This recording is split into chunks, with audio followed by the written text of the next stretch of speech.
Ano ang kahulugan ng yoke of Christ? Pag-usapan po natin yan sa devotion natin na ito. Magandang araw po sa bawat isa sa inyo. Welcome back to our 365 Daily Devotions Seminary Edition. Congratulations po sa inyo na umabot na sa halos matatapos na tayo. Letter Y na tayo, no? Now, bago po tayo magsimula sa devotion natin ito, gusto ko po munang batiin ng happy birthday si Brother Olinar Idokalani. Ayan, pakain ka naman mamaya, kapatid. So, ngayon po, yung topic natin ay Yoke of Christ. Ano po ba ibig sabihin ng yoke? Sa madaling salita, mga kapatid, ito po yung inilalagay sa batok ng kalabaw dito sa Pilipinas. No? Wala pa nakita dito sa Pilipinas na mga baka yung ginagamit na pang-araro. Usually, mga kalabaw, tapos nalagyan ng pamatok. Yun po yung yoke. So, the yoke of Christ is a farming metaphor where oxen share a wooden yoke under a master's lead. Jesus invites us to take his yoke, symbolizing discipleship, submission, and rest. Unlike the crushing yoke of sin or legalism, his yoke is easy because he carries it with us. It reveals his lordship and grace. He calls us to obey, yet his Spirit empowers us to find true rest in him. Sabi po ng ating Panginoong Jesucristo sa Matthew 11:28 verse 30. Come to me, all you who are weary and burdened, and I will give you rest. Take my yoke upon you and learn from me, for I am gentle and humble in heart, and you will find rest for your souls. For my yoke is easy and my burden is light. So bago po tayo magpatuloy, no, gusto ko lang sabihin at emphasize na hindi po tayo magkakaroon ng tunay na kapahingahan maliban lang na makamtan natin ang ating Panginoong Jesucristo. Sabi po niya sa Tagalog, lumapit kayo sa akin, kayong lahat na nahihirapan at lubhang nabibigatan sa inyong pasanin, at kayo'y bibigyan ko ng kapahingahan. Pasanin ninyo ang aking pamatok at matuto kayo sa akin, sapagkat ako'y maamo at may mababang loob. Makatagpo kayo sa akin ng kapahingahan, sapagkat madaling dalhin ang aking pamatok at magaan ang pasaning ibibigay ko sa inyo. Ito pong mga talata na ito ay, marami po tayong pwedeng pag-usapan patungkol dito. Kaya po, para sa kaalaman ng lahat, lagi po ako may ginagawang extra video. So, para po yun sa mga interested na mas lumalim pa sa mga pinag-uusapan natin sa mga devotions natin. So, minsan po, sinasagot ko yung discussion question. So, dito po may mga gusto kong i-share na hindi ho maku-cover ng 15 minutes. So, i-share ko na lang po sa separate video natin. Now, ito po ang ilan sa mga puntos natin ngayong umaga. The yoke of Christ is for the weary and burdened. Now, yung yoke po kasi, mga kapatid, parang ganito po yan. Bihira natin ito makita sa Pilipinas, no? Pero normally sa kanila, nung unang panahon, ganito po iyon. Merong dalawang baka, oxen, tapos nilalagyan sila ng yoke. Magkasama sila. And normally po, yung ganitong picture, ganitong image, ginagamit po ng mga Pariseo, yung mga teachers of the law kapag meron silang dinidisciple. So, sinasabi nila itong exact phrase, take my yoke upon you and learn from me. Ikaw, gusto niyo bang matuto?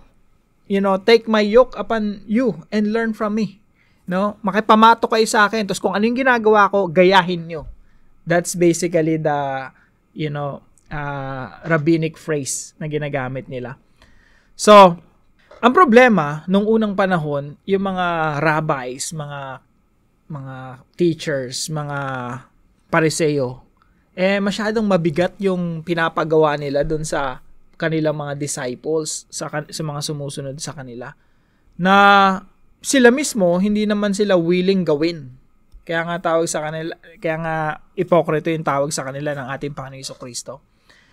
Now, si Jesus, nagbibigay siya ng invitation. Kayo ba nabibigatan na ba kayo? Are you weary and burdened? na pwede nating extend to sa maraming bagay. Nung unang panahon kasi, burden na burden sila sa maraming mga kautusan, no? Daming pinapagawa sa kanila ng mga religious leaders nila during that time. Now, ganun din sa atin, hindi lang naman yun naman nakaka-burden sa atin, no? Yung mga do's and don'ts sa isang relihiyon. Minsan nabiburden din tayo sa mga problema sa church, no? Minsan kahit mga personal nating problema, personal nating mga burdens, mga pasanin, bigatin. Kahit ano pa 'yon, no? Pwede talaga nating ilapit 'yon sa ating Panginoong Jesucristo. And I believe kasama na 'yon lahat dito eh. Spiritual, emotional, kasama na yung kabigatan na ito. Ito yung invitation ng ating Panginoong Jesucristo na, you know what? Bigat na bigat ka na dyan. Mag-isa mong dinadala yan. Take my yoke upon you. Makipamato ka. Ako ang papasan ng iyong mga burdens. Ako ang papasan ng iyong mga bigatin. So, mga kapatid, hindi ko alam yung mga situations natin. No? Hindi ko nga rin alam paano nyo ito i-apply personally. Kasi pag nagbabasa tayo ng salita ng Diyos, iba-iba yung application natin. Iba-iba yung dating sa atin ng mga binabasa natin mula sa salita ng Diyos. Pero I hope and pray, if you are weary and burdened, come to Jesus. At actually, si Jesus po yung papasan ng iyong bigatin. Noong unang panahon po kasi, ipinapares yung adult sa young, sa maliliit na mga baka, yung mga bata pa. In reality, hindi naman talaga nila pinapasan yung mga pasanin. Ang pumapasan yung adult. Ang ginagawa lang ng mga farmers, pinag-yoke sila together para yung young matuto doon sa old, no? So, si Jesus Christ, sinasabi niya sa atin, come to me, ako papasan yan para sa'yo.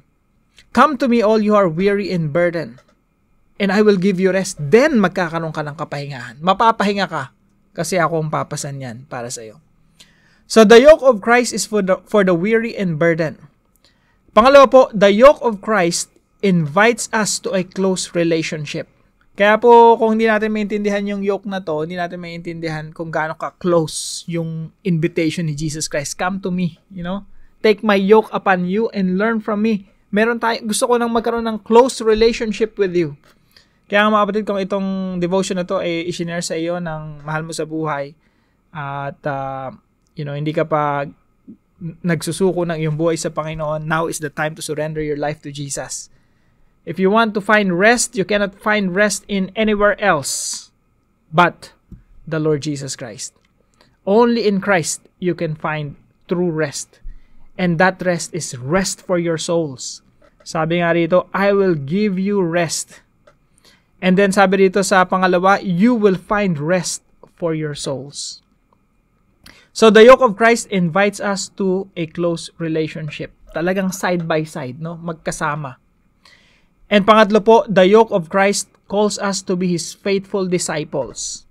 Kaya sabi ni Jesus Christ dito, take my yoke upon you and learn from me. Makipamato ka sa akin. Tapos kano yung ginagawa ko, gawin mo rin. Kung paano ako magsalita, ganun ka rin magsalita. Kung paano ako mag-isip, ganun ka rin mag-isip. Yan po yung discipleship. Jesus wants us to follow Him to become His disciples. At kung saan tayo dinadala ng ating Panginoong Jesucristo, pag kumanan si Jesus, kanan din tayo. Dito, kanan. Pag sinabi ni Jesus kumaliwa, kaliwa rin tayo. Pag sinabi ni Jesus diretso, diretso tayo. Kapag nakipamato ka kay Jesus, you take the yoke of Jesus upon you. Kung saan ang direksyon ni Jesus, doon ka. At doon ka magkakaroon talaga ng makabuluhang buhay. Kasi sa totoo lang, nakakasawa na yung sarili nating mga direksyon eh. Pag sarili nating direksyon, diskarte, pangarap, laging palpak, laging palayo sa Diyos. This time, you choose what is right. You follow the direction of Jesus Christ. Now, para po sa ating application, cast your burdens on Christ because He cares for you. Sabi nga po ng isang verse sa Bible, sa 1 Peter chapter 5 verse 7, cast all your anxiety on Him because He cares for you. Ilagak ninyo sa Kanya ang lahat ng inyong kabalisahan. Yung kabalisahan, burdens, nasa sa atin yan eh. Hindi natin dapat yung pinapasa ng tayo lang. Andyan si Jesus, andyan ang Diyos. You cast. Ibig sabihin, ilagak, ibigay. Ibigay ninyo sa Kanya ang lahat ng inyong kabalisahan. Bakit? Sapagkat siya'y nagmamalasakit sa inyo. Mga kapatid, si Jesus nagmamalasakit sa atin. Cast your burdens upon Him. Number 2 po, cherish your relationship with Christ. Again, ang invitation sa atin ni Jesus Christ, makipamatok sa Kanya. No? Close relationship. Matinding klase ng discipleship. Very intimate. At yan po ang nais ng ating Panginoon. Kaya po, we cherish our relationship with Jesus. Mga kapatid, sabi po ni Jesus Christ, no? Sa John 15:9 and 10. As the Father has loved me, so have I loved you. Gano'ng katindi yan. Kung paano ako minamahal ng Diyos Ama, ay gano'n ko kayong minamahal. Now remain in my love. Manatili tayo sa kanyang pag-ibig. If you keep my commands, you will remain in my love just as I have kept my Father's commands and remain in His love. Gusto na ating Panginoon Jesucristo manatili tayo sa kanyang pag-ibig. Cherish your relationship with Christ. Pagpahalagan po natin ang ating relasyon sa ating Panginoon Jesucristo. Let's treasure the Lord Jesus Christ. And point number 3, commit to follow Christ's direction. Kapag nakipamatok tayo sa ating Panginoon Jesucristo, meron lang tayo isang yoke, no? Yan po yung tunay na discipleship. And we have to commit to follow Christ's direction. Minsan, yung direction ni Jesus Christ mahirap para sa atin. Pero isipin natin mabuti, pinasa na ng ating Panginoon Jesucristo yung krus. Kaya kung tayo man ay papasa ng krus, wala yon sa pagpasan ng Panginoong Jesucristo sa krus na ikinaligtas natin. So, minsan yung direction ng ating Panginoong Jesucristo talaga mahirap. Pero tandaan natin, si Jesus yung pumapasan noon. At makakayanan natin. Kahit saan tayo dali ng ating Panginoong Jesucristo, meron diyang katagumpayan. Makakayanan natin yon sapagkat ang ating Panginoong Jesucristo ang pumapasan ng ating mga bigatin.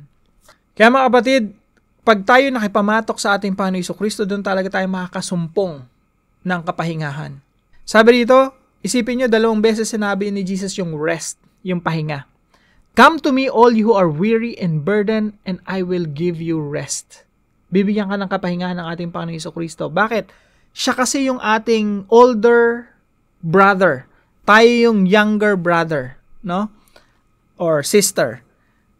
Si Jesus talaga yung pumapasan ng ating pasanin. Pinasan niya na yung krus, pinasan niya na lahat yung ating kasalanan at naparusahan na sa krus ng Kalbaryo. Wala na tayong problemahin pa, no? Lahat pinasan na ni Jesus. Yung pinakamatitindi nating problema, yung problema ng kasalanan, pinasan na ng ating Panginoon Jesucristo. Ano pang hindi niya papasanin para sa atin? Kaya po, pag tayo nakipamatok sa ating Panginoon Jesucristo, ang masusumpungan natin, kapahingahan. Kaya sabi niya dito, I will give you rest. Take my yoke upon you and learn from me, for I am gentle and humble in heart, and you will find rest for your souls. For my yoke is easy and my burden is light. Mga kapatid, kung merong ganitong offer ang ating Panginoon Jesucristo sa atin, what options do we have? What else? May iba pa ba tayong mas magandang option kaysa rito? Kaya mga kapatid, let's commit to follow Christ. Sinasabi, ang invitation niya sa atin, come, lumapit ka. Nabibigatan ka ba sa buhay? Ikaw ba ay maraming kabalisahan? Come, lumapit ka. Ikaw ba ay feeling condemned? Or para bang hinatulan ka na ng mga tao? Or para bang feeling mo, sobrang makasalanan mo? Kasama to dito, come, you who are weary and burdened because of sins. Ikaw ba ay maraming problema? Come, follow the direction of the Lord Jesus Christ. Kapag nakipamatok ka sa Kanya, tandaan mo kapatid, ang bigatin ay nasa Kanya. Tayo ay sumusunod lang sa ating Panginoon Jesucristo. Now, para po sa ating discussion, why do we have to cherish our relationship with Christ as our greatest treasure?